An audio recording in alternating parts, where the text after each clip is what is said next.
ഇന്ന് നീനൂട്ടിൻ്റെ ബർത്ത്ഡേ ആണ് കേട്ടോ. അപ്പോൾ അവളെ കൊണ്ട് ചെറുതായിട്ടൊന്ന് കറങ്ങാനും പിന്നെ അവൾക്ക് കുഞ്ഞു കുഞ്ഞു സർപ്രൈസ് കൊടുക്കാനും ഗിഫ്റ്റുകളൊക്കെ വാങ്ങി കൊടുക്കാൻ, അതുപോലെ ഒരു ഫിലിം കാണുക, അങ്ങനെയൊക്കെയുള്ള കുറച്ച് കാര്യങ്ങൾക്ക് വേണ്ടിയിട്ട് പ്ലാൻ ഇട്ടിട്ടുള്ള പോക്കാണ്.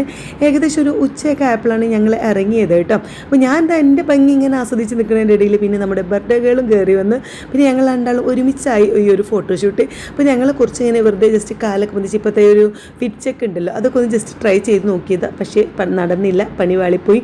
എന്തായാലും ഞാൻ റെഡിയായി വന്നപ്പോഴേക്കും എല്ലാവരും കാറിൽ കയറി സെറ്റായിട്ട് നിൽക്കുന്നുണ്ടായിരുന്നു. അതിപ്പോൾ അല്ലെങ്കിലും അങ്ങനെ തന്നെയുണ്ടോ, ഞാനാണ് ഏറ്റവും ലാസ്റ്റ് എത്താം. മക്കളെ കാര്യങ്ങളൊക്കെ നോക്കി കഴിഞ്ഞ് ഞാൻ റെഡിയായി വരുമ്പോഴേക്കും ലാസ്റ്റ് ആയിരിക്കും. അങ്ങനെ എന്തായാലും ഞങ്ങൾ ആദ്യം തന്നെ പോകുന്നത് അരീക്കോട് തന്നെ ഒരു ഫാൻസി ഷോപ്പിലേക്കാണ് കേട്ടോ. ഇത് ഞാൻ ഇൻസ്റ്റാഗ്രാമിൽ നിന്ന് പേജിൽ നിന്ന് ഒരു റീൽസ് കണ്ടപ്പോൾ കണ്ടതാണ്. അരീക്കോട് ഇങ്ങനെ ഒരു ഷോപ്പ് ഉണ്ട് എന്നുള്ളത് അറിഞ്ഞത്. എന്തായാലും ഞാൻ അവിടെ പോയി നോക്കിയപ്പോൾ അടിപൊളിയാണ് കേട്ടോ. അവിടുത്തെ സംഭവങ്ങളൊക്കെ നല്ല നല്ല ബാഗും നമുക്ക് ഇഷ്ടപ്പെട്ട ഒരു എല്ലാ സംഭവങ്ങളും അവിടെ ഉണ്ട്. അവിടുന്ന് എന്തായാലും മോളുവിൻ്റെ വക ഒരു ബാഗാണ് നീനുട്ടിക്ക് ഗിഫ്റ്റാക്കി വാങ്ങി കൊടുത്തത്. അങ്ങനെ ഞങ്ങളുടെ ചെറിയ ഷോപ്പിംഗ് കഴിഞ്ഞപ്പോഴേക്കും നമുക്കൊരു ജ്യൂസ് കുടിച്ചാലോ എന്നുള്ള ഒരു ആലോചന. അങ്ങനെ അതിൻ്റെ അടുത്ത് തന്നെയുള്ള കെയർ ബേക്കറി കയറിയിട്ട് നല്ലൊരു ചിക്കു ഷേക്കൊക്കെ കുടിച്ച് എല്ലാവരും ഇറങ്ങിയിട്ടോ. പിന്നെ അവിടുന്ന് നേരെ പോയത് മഞ്ചേരിക്കാണ്. മഞ്ചേരി എത്തി മലബാർ ഗോൾഡിൻ്റെ അങ്ങോട്ടാണ് പോയത്. ഇവിടുന്നാണ് അവൾക്കുള്ള ഒരു അടിപൊളി ഗിഫ്റ്റ് കൊടുക്കാൻ പോകുന്നത്. അപ്പോൾ ഇത് ഒളപ്പച്ചിൻ്റെ സ്പെഷ്യൽ ഗിഫ്റ്റാണ് കേട്ടോ. ഇവിടെ എത്തിയപ്പോഴാണ് അവൾ അറിഞ്ഞത് ഈ സ്വർണ്ണം വാങ്ങാൻ വേണ്ടി വന്നതാണെന്നുള്ളത്. അവൾ ഒട്ടും പ്രതീക്ഷിക്കാത്തതായതുകൊണ്ട് ഒക്കെ ഭയങ്കര ഹാപ്പി ആയിട്ടുണ്ടായിരുന്നു. അത് ഒരുപാടൊന്നുമില്ല, ഒരു കുഞ്ഞു മോതിരം. അപ്പോൾ എന്തായാലും അതൊക്കെ വാങ്ങിയതാണ്. ഇതാണ് കേട്ടോ സാധനം. നല്ല അടിപൊളിയായിട്ടുണ്ടായിരുന്നു. ഒക്കെ ഭയങ്കര ഇഷ്ടമായി.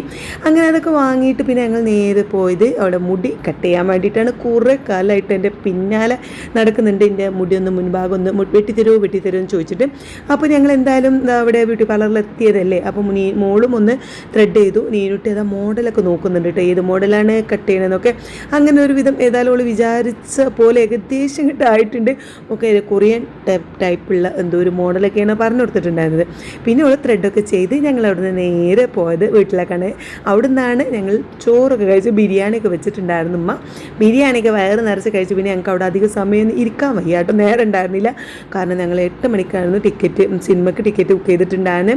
അപ്പോൾ അതുകൊണ്ട് വേഗം ഫുഡും കഴിച്ചിട്ട് ഇറങ്ങേണ്ടി വന്നു. 10 മിനിറ്റ് അവിടെ നിൽക്കാനൊക്കെ പൂതിയുണ്ടായിരുന്നു, പക്ഷെ നടന്നില്ല. പിന്നെ ഞങ്ങൾ നേരെ പോയതാ കുറച്ച് സാധനങ്ങളൊക്കെ വാങ്ങി. ഫിലിം കാണണമെങ്കിൽ കുറച്ച് സംഭവങ്ങളൊക്കെ നമ്മളെ കയ്യിൽ കരുതണമല്ലോ.